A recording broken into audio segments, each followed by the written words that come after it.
So now we go over, we're going to hear applications Z19-11-460, 474 Spring Street, New Jersey Community Development Group, LLC.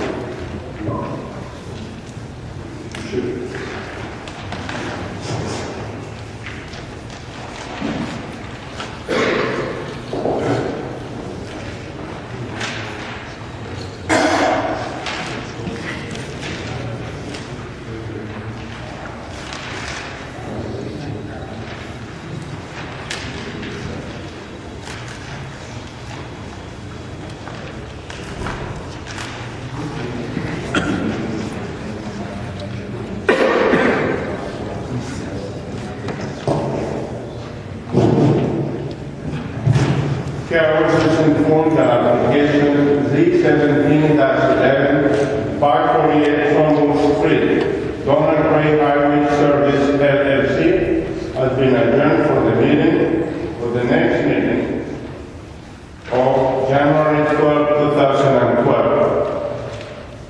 Accordingly, if there is anyone in the audience who came to speak about this application or to hear the proceedings of this application, you can go home. The application is not going to be heard today. It will be heard January 12, 2012. Thank you.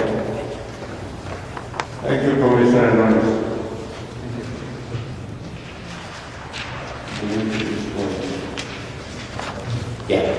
Yes, Mr. Chairman, thank you. And we're pleased to be here this evening with an exciting development project in the city of Elizabeth. It's proposed by New Jersey Community Development Group. I'm sure everyone on the board is familiar with this site. This applicant was here not too long ago and subdivided and created actually a new lot line for the property adjacent to this, where there's going to be rehabilitation of several units. And Mr. Rico will expand upon that in his testimony. This evening we're here for variance and preliminary final site plan approval for a combination of affordable housing and a community center, something that here is greatly needed in the area.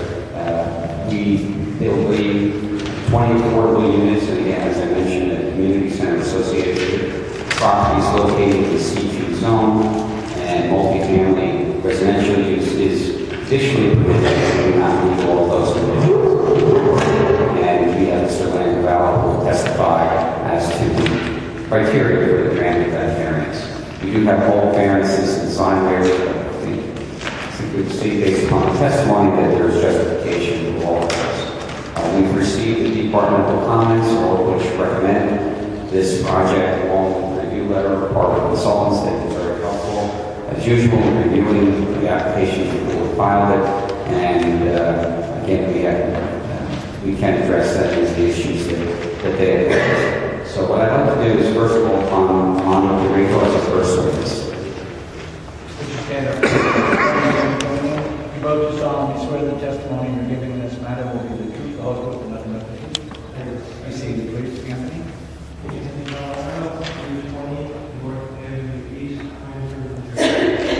Your name and address, spell your name. Armando J. Dorico, Armando J. Dorico, D apostrophe, capital ERRICO, 1017 Edgewood Road, Elizabeth, New Jersey, 07208. Thank you. First, get the board in position with the applicant, New Jersey Community. Sure. My name is Armando J. Dorico. I am the principal of NJ Community Development Group, LLC, and the owner of the site in question. Now, you indicated in my opening about a project that you report this board on that is adjacent to this site. If you could give the board a brief overview of that project and the status of that project, just very briefly. Sure. I also am the owner and redeveloper of the adjacent Penn Street property, known as 1006 to 1014 and a half Emma Street. That project consists of the rehabilitation and renovation of 14 residential units. It provides 14 families who meet Union County's area median income requirement of 50%, 14 new apartments. This project is currently in the process of being permitted and is upstairs with the building department at this point. We expect to receive building permits the first week of January, in which renovations will immediately commence until their respective completion, of which we estimate for 4 to 6 months. That is phase 1 of the project, in which phase 2 we're talking about tonight.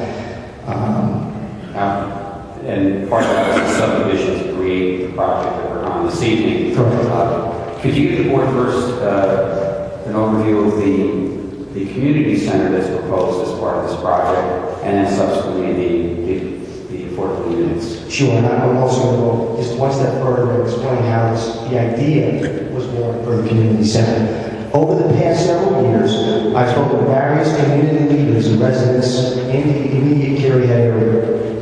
Going back approximately 2 years from today, Pastor John Howard of Siloam Hall Presbyterian Church, which is located directly across the street on the Emma Street side from the subject property, approached me with a vision. His vision was to build a community center, but more specifically, an African-American cultural learning center.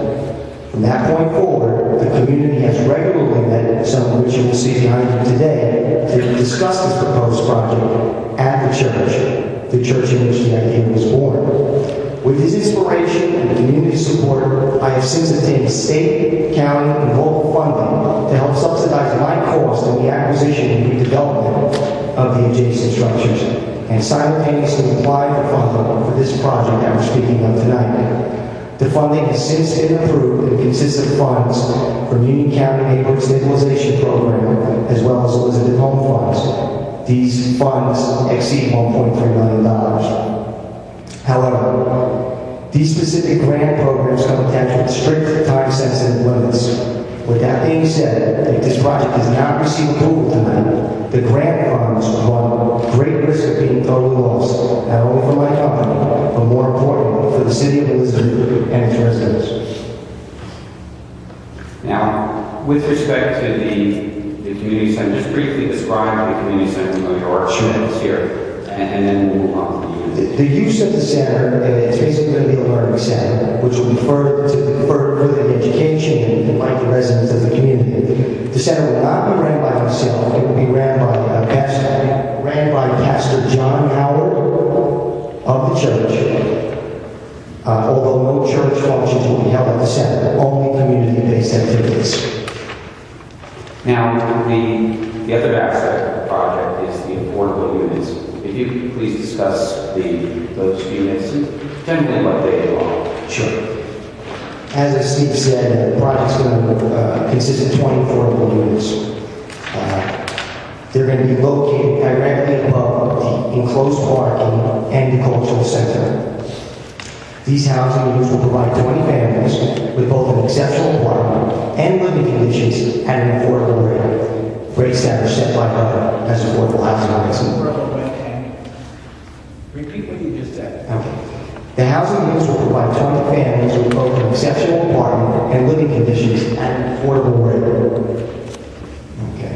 But then I think you mentioned about how it's the standard of the next apartment. It's the rents are designated by HUD. Okay, and that's what the rental limits are set by HUD. And could you generally describe in New York, like here's describe the structure, but generally describe what type of structure will be constructed? It's a three-story structure with a brick and stucco mixture.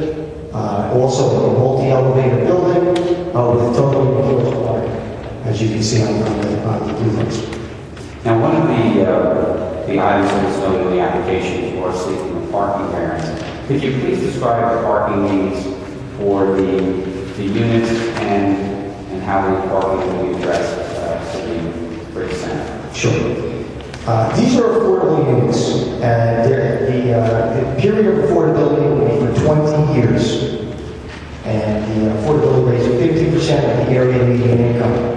That being said, with my professional experience in affordable housing, a lot of my tenants, my current apartments, do not own cars. So the variance that we're requesting, there still may be spaces left over. Okay, even though we're requesting an underside for the actual parking spaces. Now, so that there will be, there's 20 units that's going to be within the parking, 25 parking spaces. Correct, 25 parking spaces. So that there'll be at least one parking space per unit. That is correct. And just to go on units, 14 one-bedroom units and 6 two-bedroom units. So, you're not talking about 3 and 4-bedroom type units. And we discussed this, I know that there will be separate parking provided for the cultural center, but do you anticipate following with any parking associated with that use? No, I do not. And the cultural center is not going to be ran by myself. So when Pastor Howard has an activity at that center, which is at his discretion, he has a parking lot across the street, which paid parking he's willing to he's parking. I assume that there'll be a lot of people from the community who will walk to the center. Absolutely. Also on-street parking available in the area. Absolutely. Plenty of on-street parking. Now, have you had an opportunity to review the various departmental comments, including the review letter from our consultant? Yes, I have. Do you have any objection to complying with any of those terms and conditions? No, I do not. And on one of the items that your engineer did address it, there was a question with respect to queuing on sites. And you discussed it that you would agree to restrict the exit to a right turn only? Yes, I did. I have no further questions, so this was brief at this point. Commissioners, any questions for this witness? I have a couple. Commissioner Fernandez. How are you? You stated that, I just want to clarify a couple items. Sure. First of all the city departments are in favor of this development. However, in your statement, you're saying that either you get approvals today or that's it. That's correct, sir. Why did that happen? That is on our shoulders to either approve it or to lose funding. What happened? Can you tell us why? Are you here in the last meeting of the year with the possibility of not having enough commissioners? I can answer that to the best of my ability. We have been working diligently on this for 2 years. We came saw you a few months ago to get the subdivision. There's a lot of planning, preparation, and community involvement with this project. It's not just what I said, it's what the community behind you says and what I have to listen to. I have to go by their timelines as well. I apologize for this to happen the way it has, but it's out of my hands and in God's. That's the best I can answer that question. Apologies are not necessary. I just wanted to know why it's in our shoulders that either we approve everything as it is, or you do not get funding. The NSP program requirement for the county. Okay, basically, there's a neighborhood stabilization program is grant. The neighborhood stabilization program is a grant. It's from the NJDCA. So a lot of these things come out last minute, or approvals are granted last minute, and you have deadlines. Okay, so if you have 6 months for the time that you know you're going to get the grant, and it takes you 3 months to prepare to see your board, then we have a deadline of approximately March 15th to make sure this thing is ready to go. That's kind of the timeline. I didn't know I was going to get the grant until just a few months ago. So once we were in movement for getting the grant, immediately proceeded to get the approvals.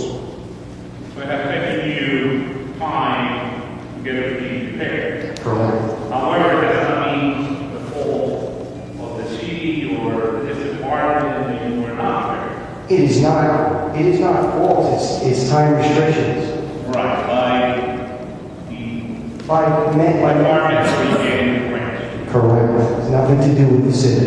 Okay. Now, another question. Sure. If I could add to that also, we truly appreciate that their harbor consultants quickly reviewed the plans and gave us their comments and met with us before we filed. We have a very quick turnaround. Quick turnaround, and all the departments did it on a week when many people are away, that you have a full form. Actually, Mr. Bell, I think everybody has been working very fast, and the turnaround has been very quick. Some of these applications were filled out on December 15th. And we And appreciate all the city departments have been working at full speed. Correct. I just want to clarify if there is an issue today, and we can then approve this, or we can only approve the preliminary, not the final, as we're asking. That is not really anybody's fault, except that it has taken time. We Is understand. that correct? Correct. Thank you. Actually, Commissioner Fernandez, my understanding is that this money was allocated for the calendar year of 2011, and a decision has to be made whether it is positive or negative, in favor or against, during the same calendar year that the grant was given, so that for budgetary reasons, the grantor is the one who gives the grant, right? Determines what to do with that money. Well, Mr. Chairman, I just want to clarify, the applicant has businesses, the time is on the essence. I just want to clarify that we have not created that kind of essence. It is something that has taken 2 years, and now so no fault of anybody, especially us. Certainly. Thank you. You're correct. That is correct, Commissioner. Or, I have a question. Commissioner Nunes. Just to expand upon this March 15th date, Sure. March 15th date, what exactly do you have to have in place by March 15th? Is that permits? Do you have to have a shovel in the ground at that point? If we're permanent by March 15th, or basically very close to, we're okay. If this were to drag on and I was not even able to apply for permits, because that may be a problem. So you have to have permits by March 15th. Correct. Thank you. Thank you. one more question. Does that mean that Commissioner Fernandez. that means that you're going to have fines today too? We're requesting finals. I know you're requesting fines, I don't know if they're going to be granted. It's a big application. So I'm asking you really need fines today? I don't know if that's something, we certainly don't see any reason why we would be entitled to final, but certainly we're not placing it on the board to say, if you don't feel that the fine is appropriate, then we're backing in the corner that we need to fine. Mr. Keller, that's just a technical question. We haven't even heard your presentation. I just wanted to know which way we're going. But again, we think that based upon, If we approve this, we don't want to hold it up. We want to cooperate, we want to move, we want to get it done. So I'll try to find out what needs to be done. Thank you, Commissioner. Do you have any other comments, Commissioners? Do you have any other? yes, I'd like to call upon our architect, Dr. Coleman.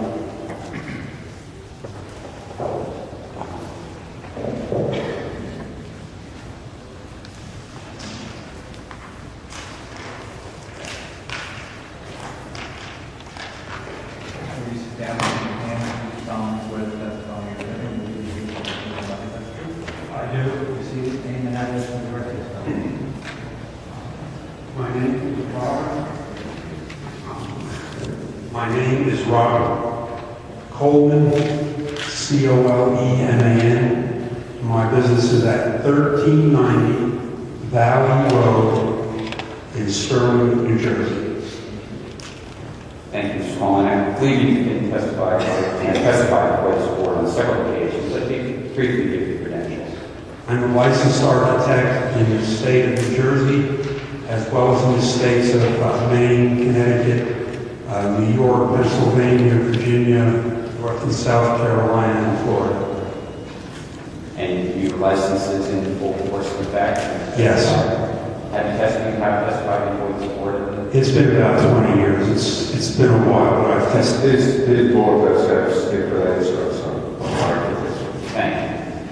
And Mr. Coleman, you've heard my opening statement, the testimony to revoke. You can take the board through the elevations of the proposed structure and I guess the floor plan.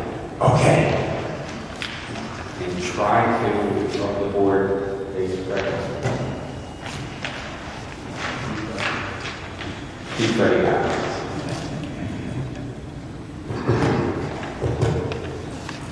Okay.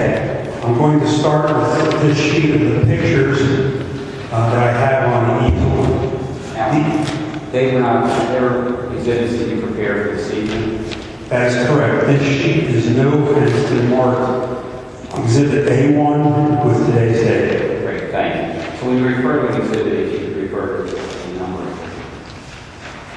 Now, these are two pictures I've taken of the site. These pictures were taken in the summer months. You can see by the leaves and the green weeds on the lot. The picture here on the left is taken standing on Emma Avenue, looking across the lot, Flora Street. You can see it's a vacant lot. There's a few trees on one side. This low white shed here is the mercantile store that's right on the corner of Flora Street and Route 1. The other picture on the right is standing on Flora Street looking back towards Emma.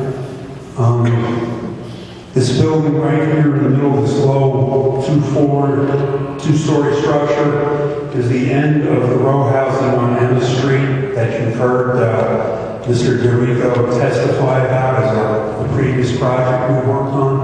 And this building right here is the side view of the church.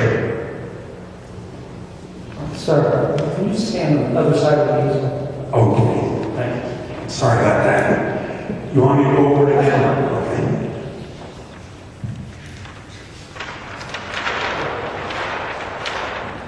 This view here is the front elevation, which faces Route 1 and 9. This page is in the set of plans you have. It's a little smaller, ease of handling and print, but this is the same sheet. And it's sheet 1 of your set. This, on this right side, this is the Emma Street side. Going across the building, this end of the building right here on the first floor is the community center, or the agricultural center right here on the first floor, as well as the stair tower and an elevator. These X-shaped things across the bottom are openings into the parking area. Those X designs are actually wrought iron grills that will weld up and put in an opening that matches the window above. So it has a pleasing architectural view up and down. And they're put there for decorative and for security purposes, just to complete the look rather than having a blank wall across the streetscape. On this end over here is the street entrance to the apartment building as well as the elevator lobby that services just the apartments. And if you go above, you'll see windows across these are all the apartment housing units. And when I get to the floor plan, I'll show you that I've tried to create breaks going in and out, that is in and out architectural embellishments and emphasis to break up the long view of the facade and try and keep with your architectural design standards. The entire first floor is brick. The top two floors, which are the housing units, are alternating stucco and brick. Here and here you'll see two-story bay windows again to try and break up the long facade and give some architectural interest to it. There's a roof that goes along right here, which essentially covers the front of the building on the first floor. Parking garage area where the upstairs 2 floors go in and out, is a metal roof. I chose metal because it lasts longer and holds up to urban conditions. The color of the brick is to be a colonial red type color, and the stucco will be an earth tone such as a cream or a light tan. And I anticipate the metal roof as being a darkish red or a gray, again an earth tone color, nothing too bright. I'm aware of how metal roofs come out to get too bright a red. It's a really bright red, so we're going to be very careful on how we select that color.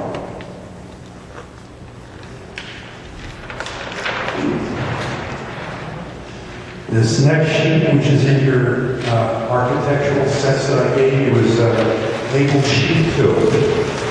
These are the end elevations.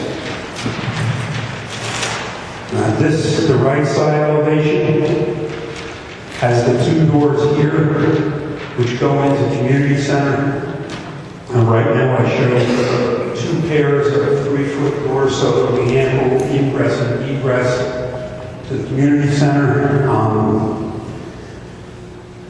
And upstairs are 2 windows to the lights in the hallway. This side is covered in stucco and brick. Again, this tower, which is on the corner of Route 1 and Elm Street, contains stairways and elevators in it. The other end faces Forest Street, which is the more residential end. This side faces the church, and these doors on the right side are directly across from the parking lot that the church would use possibly for its functions and cultural functions in this building. This end, you'll see an arch, an open arch here. That's the opening to the parking lot that's under the building. And again, we see the apartment stairs on this side and the apartment elevator assembly on this side.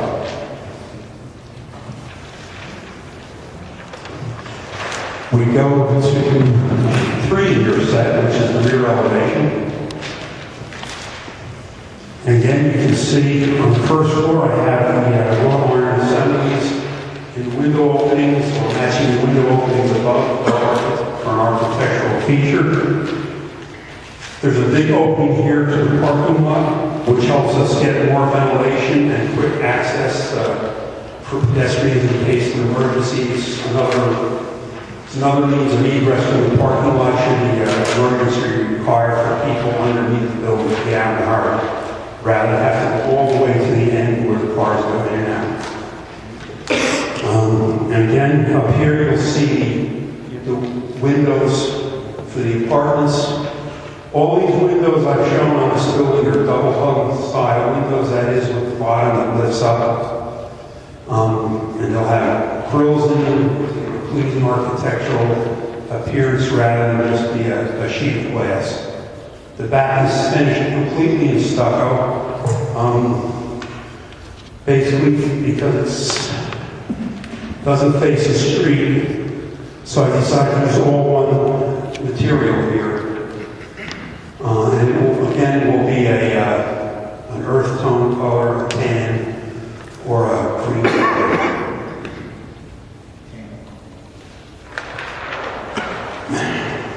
The next sheet, sheet 4, is our basement plan. And the only place you can see a basement is underneath the cultural center. We have just right here, we just show a schematic of a wall layout. But none of these walls are structural, so the final layout, it could be just left open or used in whatever fashion the church might need for its education or its cultural classrooms or whatever. And we have bathrooms down here, male and female, these are handicap accessible bathrooms, with the turning circles and the grab bars. We have the elevator, and we have a room down here that helps serve as our utility area and possible storage area for furniture if they need it. And we have the stairs, the exit stairs here.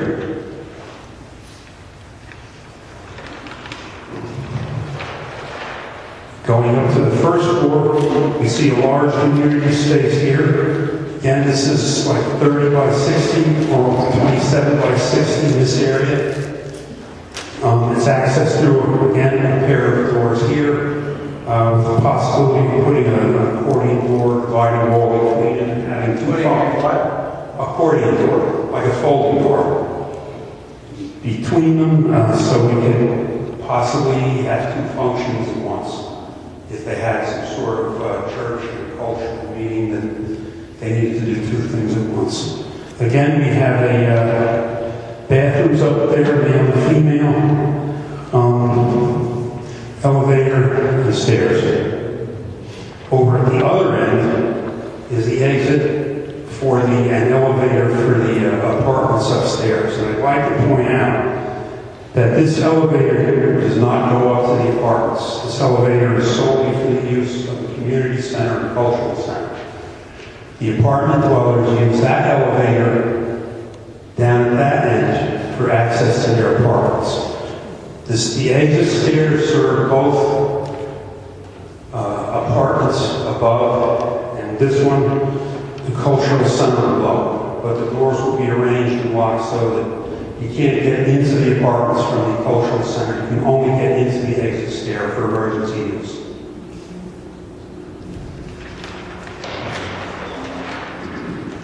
Going to the last sheet, which is sheet 6. This is a typical floor plan. Both second and third floor plans are identical, and this is representative of both second and third floors. And going through it, the dark lines represent a division between two apartments. So that on this side of the line is one unit, and this side of the line is another unit. You'll see on your plan some of the bathrooms and kitchens have dotted circles, and this indicates the 5-foot turning circle that is needed for the handicap barrier-free code. So we're definitely trying to make these units, as many of them, as handicap accessible as possible. A typical two-bedroom unit here in the middle. You come into the apartment unit, you'll pass the utility room where we'll have its own hot water heater and own electrical sub-panel. Then you'll come to a kitchen with an island, and you'll have a large living area here. And off to either side is a bedroom, and in some cases, each bedroom of these two bedrooms has its own bathroom. A typical one-bedroom unit, you would do the same thing. You'd come in from the hall, past the utility room with a hot water heater. You go past the kitchen into the living room, and off the living room would be a bedroom with a closet and a bathroom. I've tried to make all the closets a kind of a large enough closet to be considered a walk-in closet instead of just a closet for a shelf with a hole in it, so they can have a little room for storage of things in it besides just clothes. At the either end, diagonal, is the exit stair, one here and one there. And over there, at the lower left of your sheet, you will see the elevator and a room which can serve as a utility room or a maintenance closet with a mop sink or a vacuum cleaner storage or whatever they need to maintain the building. Oh, I just want to clarify one item. In the basement, I think based on our meeting with Harvard Consultants, we were going to make that an open space for the apartments, I think, as opposed to part of the cultural center. Well, it can be used for anything. The way it's set up right now, it's not physically attached to the cultural center on the first floor. It could be set up to have a sub-lobby off the main lobby so that people, if they want to use it from the apartments, wouldn't have to go into the cultural center. The way this is set up with the elevator off to one side, the bathrooms off to the other, you can create a second line of glass doors so that you can have a vestibule to facilitate separate entrance down to the lower level.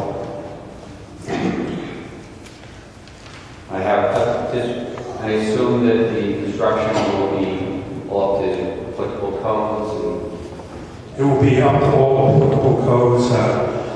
the New Jersey International Building Code 2009, mechanical codes and electrical codes, and it will be up to, whatever standards and comments the various building inspectors have when they review the plans. All their comments will be taken and implemented. Thank you. I have no further questions at this time. Commissioners, any question for this witness? I have a question. Commissioner Nunes?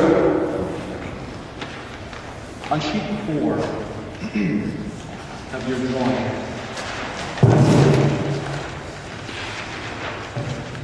Yes.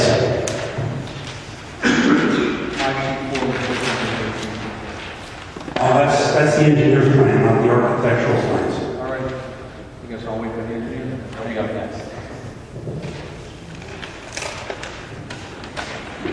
Actually, I have a question for Mr. Galliano. I'm reading your comments, Mr. Galliano, and there, on your first page, you indicate that this property was previously approved for a minor subdivision under application Z087. Can you please explain or elaborate a little bit on that specific paragraph? Sure. The applicant came, it was earlier this year, July, giving a site plan approval for the existing units that are adjacent to this property, the overall street. In conjunction with that application, the applicant subdivided this portion of the property from that particular property, which had existing units. So you approve, give the site plan approval. We have the existing units, specifically the applicant talked about earlier, in phase 1 of the project. Phase 2 of the project was this property, which was subdivided into that application. Basically, what they did was they just took this piece, chopped it off from the, the larger parcel for this particular application. Thank you, Mr. Galliano. Any I have a question. Commissioner Nunes? Mr. Galliano, this is actually a two-part question. In some of the comments that were brought forth that I'm reading, it said that this building would comply with barrier-free standard as per NJAC 523. Comply with The NJAC standard 523. First of all, what does that mean? And number two, how is it implemented into these plans? Well, the barrier-free, that's under the barrier-free subcode, which is under the Department of Community Affairs. Basically, that's your handicap accessibility. This building will be fully handicap accessible. And looking at the plan, what we're doing is we're providing an elevator lobby, so all the second and third floor apartments will be fully accessible. The handicap parking spaces are being provided. One or actually both spaces are being provided and accessible. So basically, it's all of your handicap features that have to be incorporated into the building itself. Thank you. Thank you, Commissioner. Any other questions? Do you have any other? Yes, I'd like to call upon our site engineer, Louis Tedesco.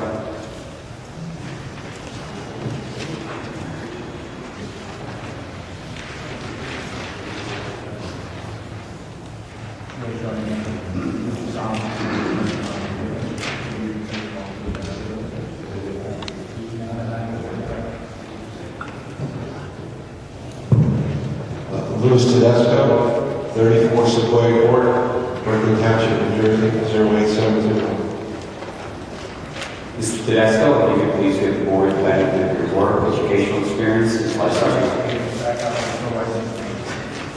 Could you give the board the benefit of your work experience, educational experience, area of expertise, and license that you hold, and whether you testified before this or other boards?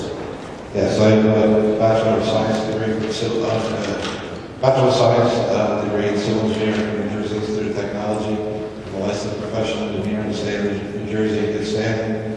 I'm also a certified municipal engineer. And while I've not had the pleasure to testify before this board, I have testified before numerous boards in the past. This board has had secretaries of Mr. Tedesco. Thank you, Mr. Chairman. Now, first, if you could 5 is an overview of the existing conditions at the site and what's proposed by way of improvements.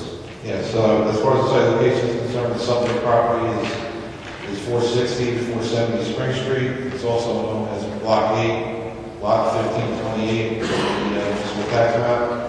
The site is located along the northwest side of Spring Street, which is also known as New Jersey State Highway routes 1 and 9, between the corners of Flora Street and Emma Street. The site is located within the C2 Community Commercial Zoning District, and the adjacent land uses consist primarily of residential properties on Emma Street and Flora Street, and commercial properties along Spring Street.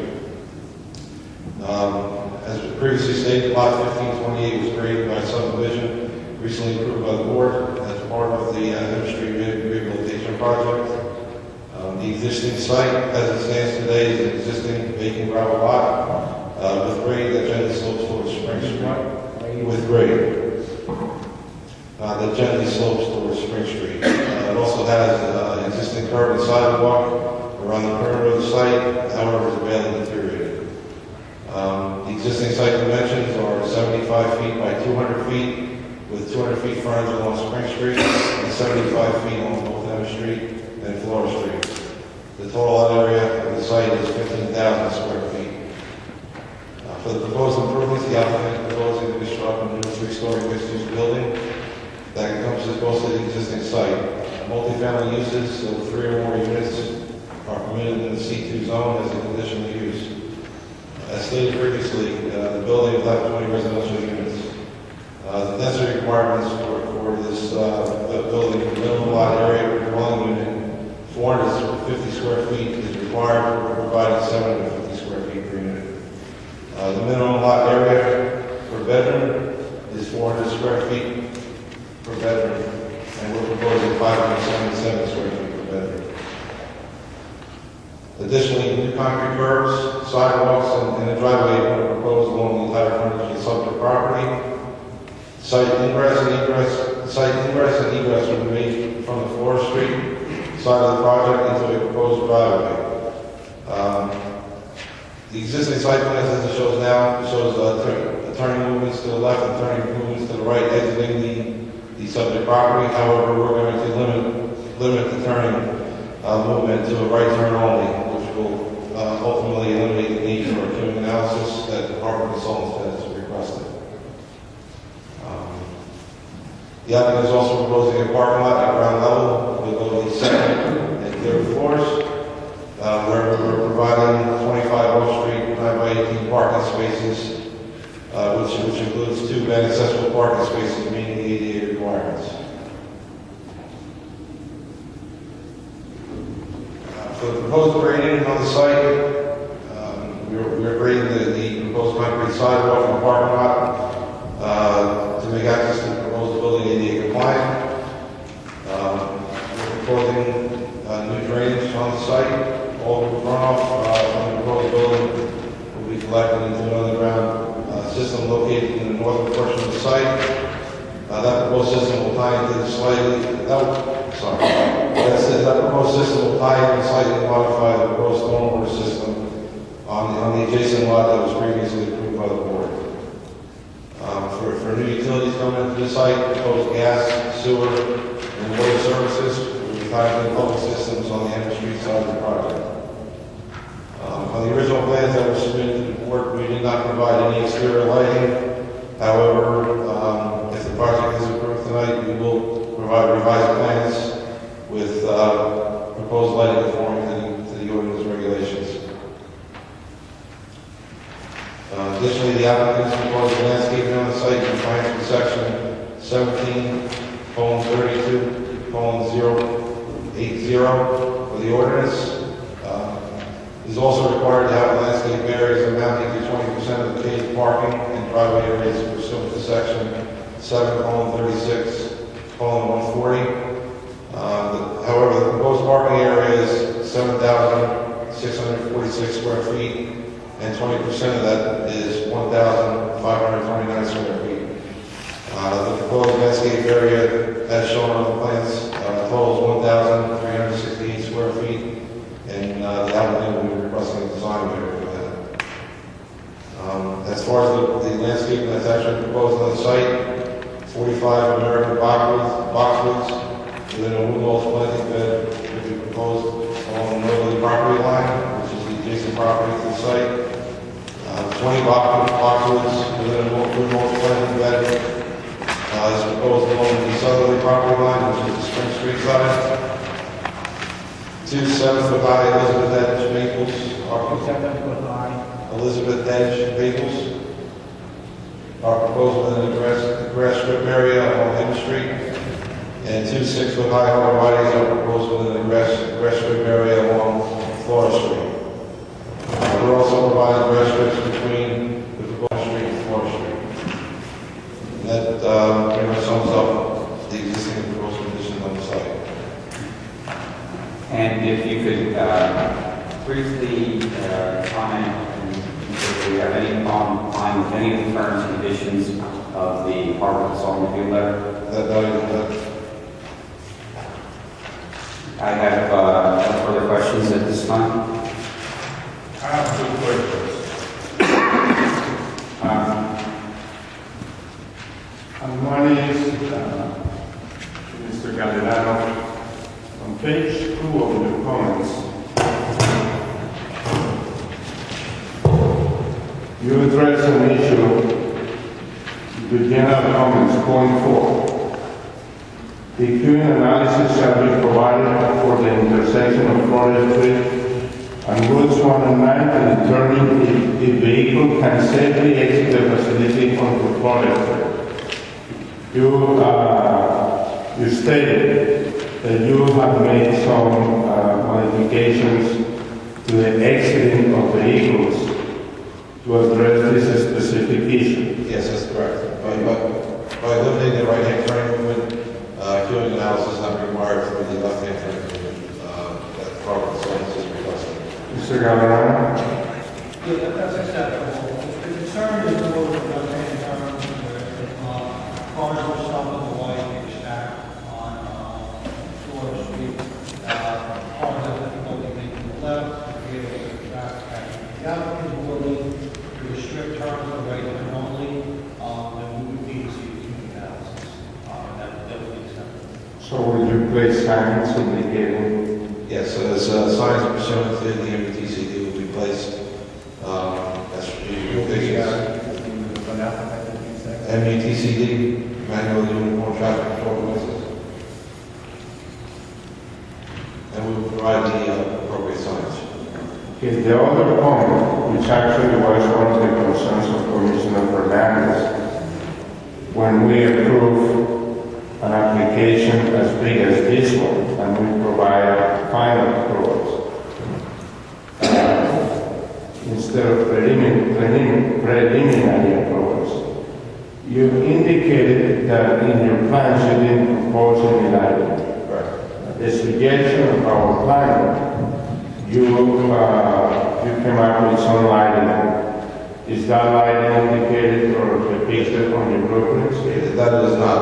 The proposed lighting that we will provide, we will mount the type lighting with shielding, and it will light the perimeter, sidewalk, and driveway areas. Okay, and you have carefully reviewed all the issues, concerns, and comments of our planner indicated in this letter dated December 21st. Yes, I have. Okay. Commissioners, any questions? Commissioner Copa. Thank you, Mr. Chairman. The landscape question, is the gentleman to direct it? Yes. Okay. On the Spring Street side, I see absolutely no street trees being proposed. Is there a specific reason why no street trees are proposed there, or just? Yes, we didn't propose any street trees there, one, because of the overhead wires, and two, where the typical street trees are located, there is an existing water main. And typically water mains 4 feet below the surface, and Typically, water mains. are 4 feet below grade. And any planting of substantial trees for street trees would impact that water main. Mr. Gallivan? Is that accurate? We actually discussed the applicant that was submitted the application, and we did look at that, and we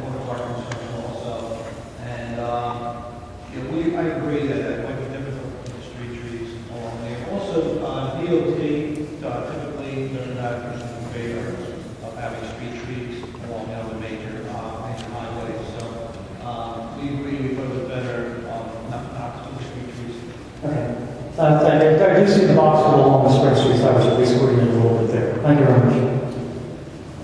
Thank you, Commissioner. Commissioners, any comments? Questions? Commissioner Norris. Thank you, Mr. Chairman. Mr. Tedesco, just comparing your layout here with Mr. Coleman's layout, on his sheet,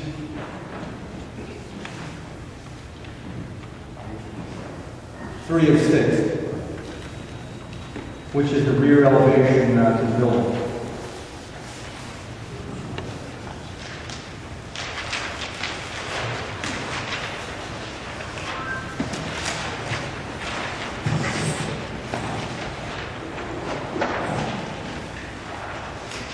I believe that's the one. Okay. That opening back, in the back of the building says open to parking lot. Yeah. Looks like a completely barren and open area, giving access from the parking lot to the exterior of the building. Yes. In your sheet 4 of 10, on the back half of that building there, where he shows it's open, you have a concrete wall. Well, yeah, the concrete, it's a small concrete retaining, not even a retaining, it's a concrete wall as a barrier. It's designed as approximately 1 foot in height to prevent anything. Approximately 1 foot in height to prevent anything from blowing into the parking lot. Okay. Also on that same sheet, there's a driveway easement back here. And it shows that at the end of that driveway easement, there's garbage and recycling there. Right. Is that garbage and recycling, the type of garbage and recycling that's going to be carried? The garbage and recycling that's shown within the existing easement is for the adjacent property. All garbage and recycling for this property is contained at ground level on the Flora Street side. Okay. At the end of this driveway easement, along the sidewalk, I'm sorry, at the end of the driveway. at the end of this driveway easement, walking towards the sidewalk, there's in your plan show a black square there. It's marked OCS. Yeah, it's an outlet control structure. It's a drainage feature that allows only a certain amount of water to pass through the system at a controlled rate into the existing storm sewer on the street. Okay, just to clarify, although this is for the adjacent property as garbage and recycling, there won't be any vehicles or anything traveling behind this building, correct? Not for the use of this building, no. No. Thank you. Thank you, Commissioner Norris.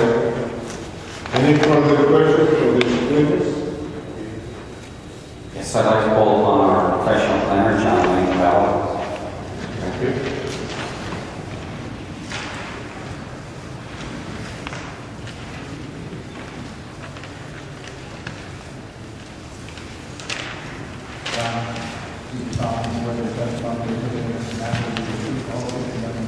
I do. First name is John, last name is Leon Cavallo. It's 3880 Washington Road, Suite E, Sayreville, New Jersey. This board recognizes Mr. Thank you. So thank you, I've heard the testimony of the witnesses so far this evening. Obviously, I have an opportunity to review the site, the plans.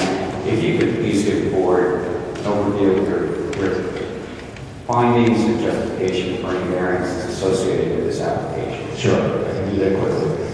I'd just like to start out by saying, I think this project probably, or I know definitely sure after I reviewed it and looked at it, I'm not just saying this, but I think it meets the tradition of revitalization that the city has done for the last 25 years. Having been the city planner here a number of years back in the early 2000s, I can clearly say that, and I think it reflects a revitalization to the degree that is important to the city now, maybe more important now than it was in the past 10 years. But the property in question, you know, is a parcel that was subdivided, as we said, back in May, maybe, when we came to the board and then had the final approval, I guess, for that other property with the rehab project in July or whatever. There's significant enhancement here, as you can see. There's a significant amount of money that's going to be spent. There's a significant enhancement and a significant amount of money. That's not the important issue down here. I think you have a use here that's unique, that couples affordable housing with a cultural center for the population and is involved to a degree with the church. I think this is very unique. The parcel is about 15,000 square feet. It has parking. This has been testified by the past experts. Probably over one space per unit. And again, in my experience, you don't, with affordable housing at 50% of the income, you don't need as many parking spaces. It just works out, especially in this location where you have mass transit provided for the renters. The new building will be 3 stories high, as you can see from the architecturals. It will be embellished with brick and stucco. I believe it fits very well into the neighborhood, and it's really going to be an asset, I think, to the housing stock.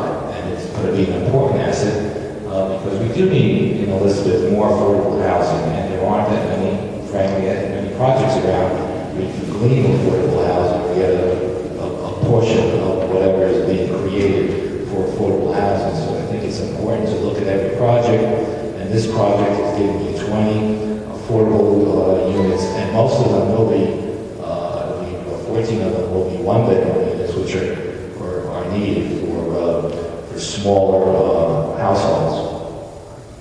The surrounding area, as we know, to the north is a church and residential development, which is along Route 9. This is an older section of Route 9 where there's a mixed use of residential, public, and commercial to the east. On the other side of Route 9, which is this divided highway, which creates another problem for residents in the area in question. There's a car wash, there's a gas station, there's a bar, there's many uses that relate to the highway use. To the south, there's a tile dealer and cash checking facility, and to the west, the property is residential near or around the rehabilitation project that this applicant is going forward with presently. Reviewing the master plan, we're having goals set in past master plans that talk about stabilizing and improving residential neighborhoods and facilitating cohesiveness. I don't think you're going to find a more appropriate project that's going to facilitate cohesiveness with the center and its community involvement and collaboration that's going to create a synergy effect, I think, with this affordable housing complex here.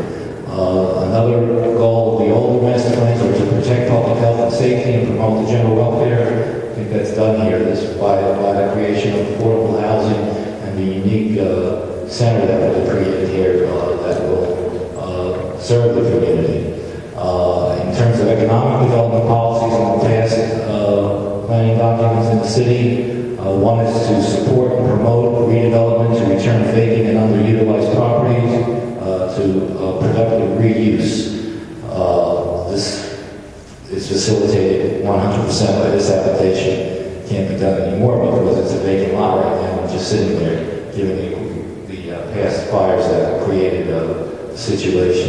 The 2006 master plan says that the overall comprehensive goal of the master plan is to provide locations for residential development in areas best suited for such uses in a comprehensive manner. I think here there's a lot of thought put into this.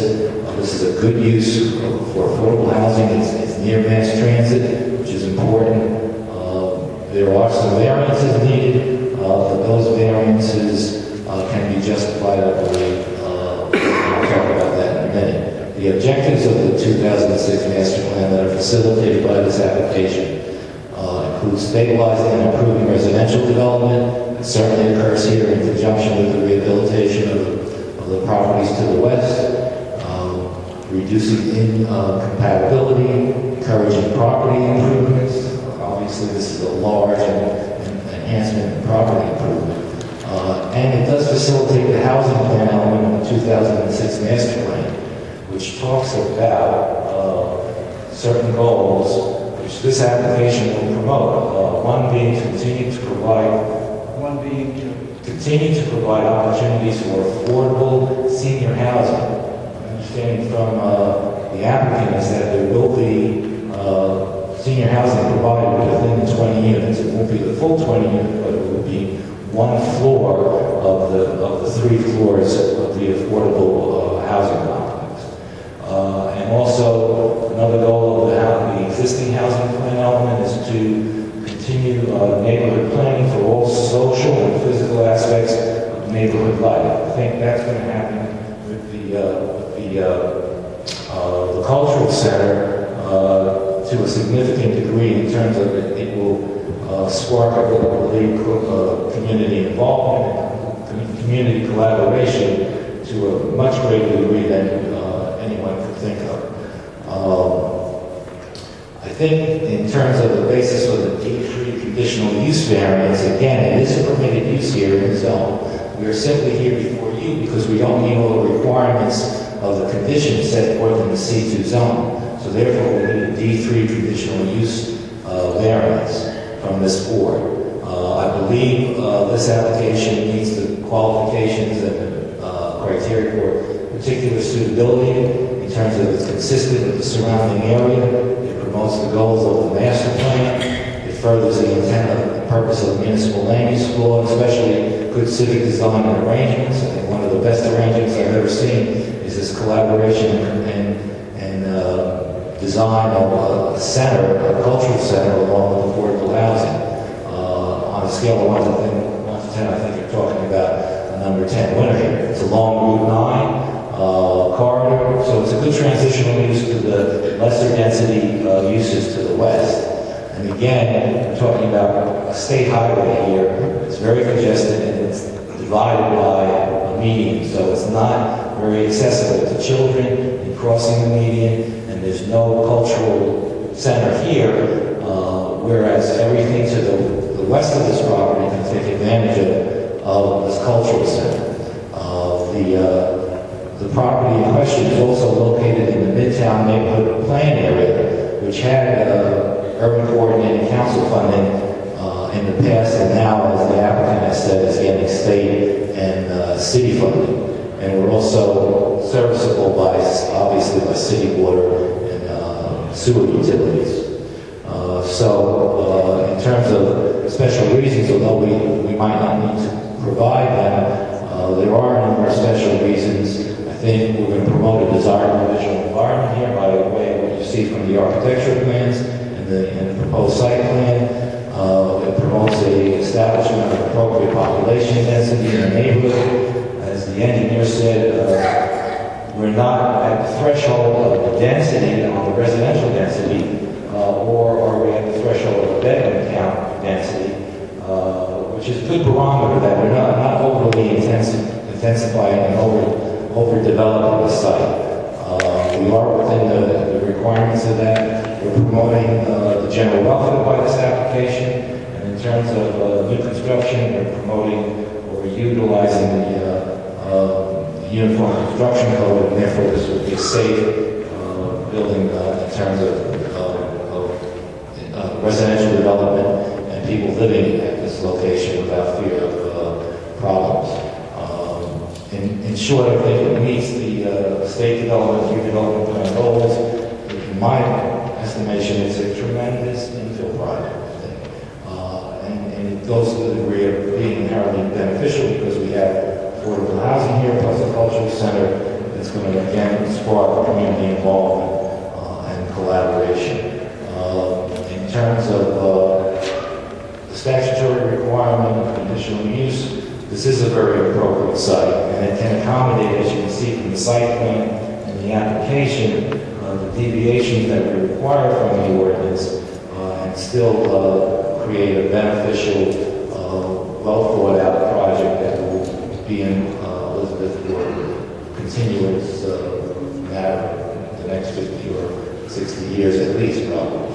In terms of the negative criteria, the application will promote and enhance the character of the neighborhood 100%. There will be no detrimental effect from this application. It is sensitive to the neighborhood content context in terms of being relatable to the residential to the west and creating a sense of place and focus for that neighborhood. And that is overemphasized again with the creation of the community center. It's a good transitional use at that location from the highway to the lesser dense population to the west, and it creates visual improvements that are significant for the Route 9 corridor and for the neighborhood. In terms of the second prong of the negative criteria, the project will not substantially impair the intent and purpose of the zone plan or the zoning ordinance, and that the proposed use reflects the current vision that's in the zone plan and the master plan, and it facilitates the most appropriate land use development for the future of the city. And this has been discussed in detail in the 2006 master plan. In terms of all the variances that have been discussed previously, I would justify those with the flexible C2 requirement of the municipal land use law, where the benefits of those deviations that have been established by either design waivers or variances are justified and outweigh any detriments in the ordinance. I respectfully request that you approve this application at your soonest convenience. Thank you, Mr. Blankenfeld. Commissioners, any questions for this witness? Actually, Mr. Chairman, Commissioner Fernandez. I just want to say that you will call if you have any doubts or queries. Thank you. Thank you, Commissioner. Any questions? We have no further witnesses at this time. Thank you.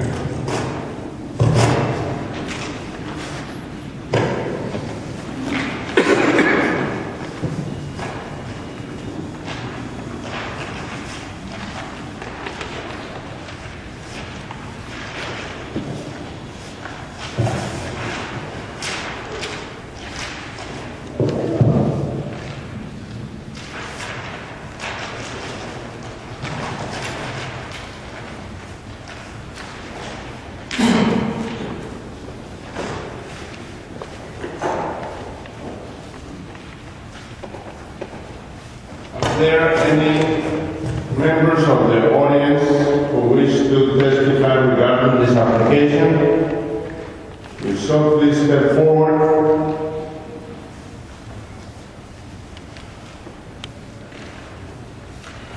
Up here. Raise your right hand, please. This is solemnly swear or affirm testimony you're giving tonight is the truth, whole truth, and nothing but the truth. Steve, please state your name, spell your name, and give your address. John J.O.H.M. H. Initial Howard, H.O.W.A.R.D. Jr. 621 Madison Avenue, Apartment 2, here in Elizabeth, New Jersey, 07201.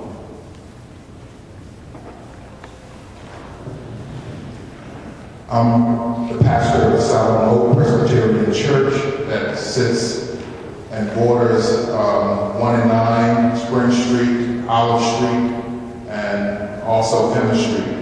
And I just want to thank the chairperson and the board for allowing me time to speak in favor of this. I have been meeting with the developer and also the community people. I chair, the president of the Neighborhood Preservation Residential Organization.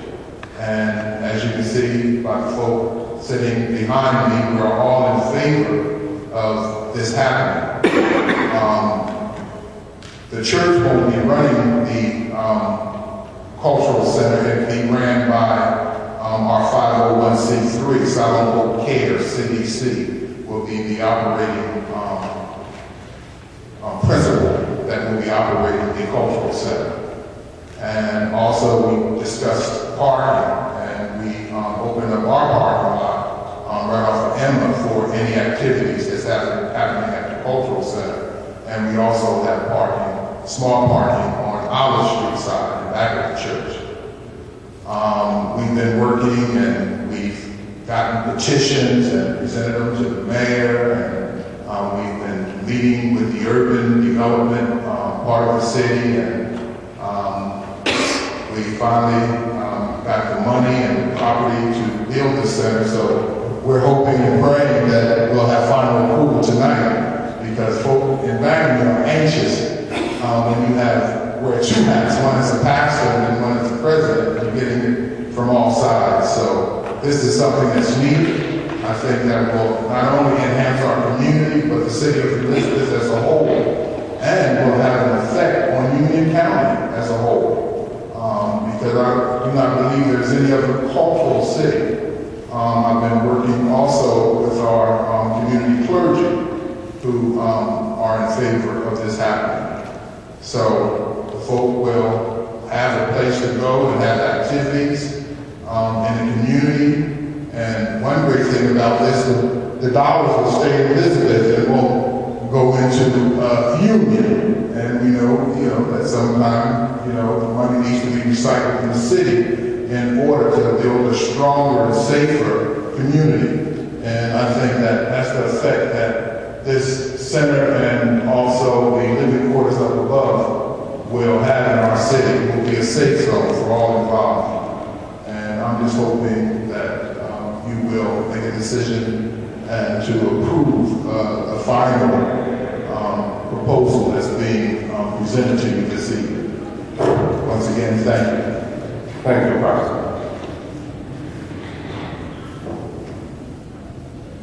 We appreciate your testimony. Thank you. Are there any other members of the audience who wish to speak? Testify regarding this application? Seeing and hearing none, we're now going to a closed session. Commissioner Carter. Thank you, Mr. Chairman. After hearing the testimony presented this evening, the additional affordable housing, certainly this has been improvement to the area. We all remember the tragedy that happened there years ago. Added to that, the community cultural center to bring the community together. I think it's a good thing for not only the area, but for the city of Elizabeth as well. For this reason, or these reasons, and many others, I am in favor of this application. Thank you, Commissioner Carter. Commissioner Nunes. Mr. Chairman, many applications were brought before this board, and they all stand on their own merits. And I have to say that this particular application is an ingenious combination of an application that satisfies both the needs of the developer and the needs of the community. Because of these two things that have been satisfied here, I look favorably upon this application. Thank you, Commissioner. Commissioner Silva. Hi. I'm happy that it not only makes 1-9 a little more beautiful, which was really in need of that, but it's also helping the community, and I'm definitely in favor. Thank you, Commissioner Silva. Reverend. I think that this project is a prime example of a good thing to rise from the ashes and be better than it was before. You said it, Reverend. Thank you. Any other comments? Commissioner Arthur, be quiet here.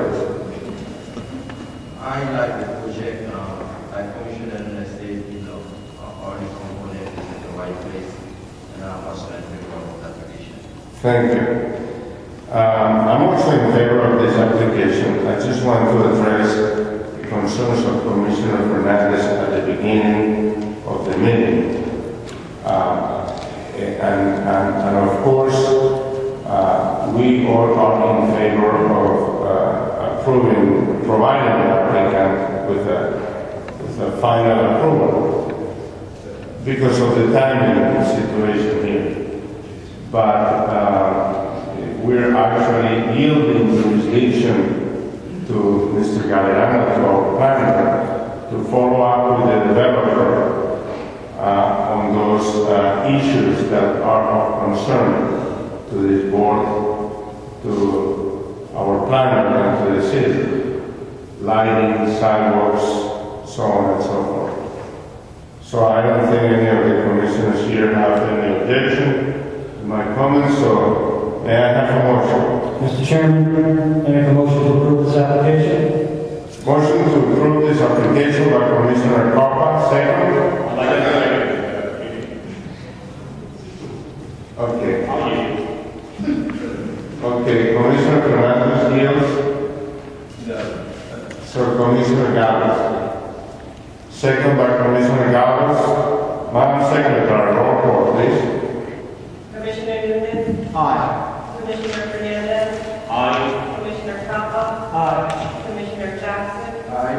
Commissioner Silva, Aye. Reverend Dixon, Commissioner Galvez, Aye. Chairman Casper. Aye.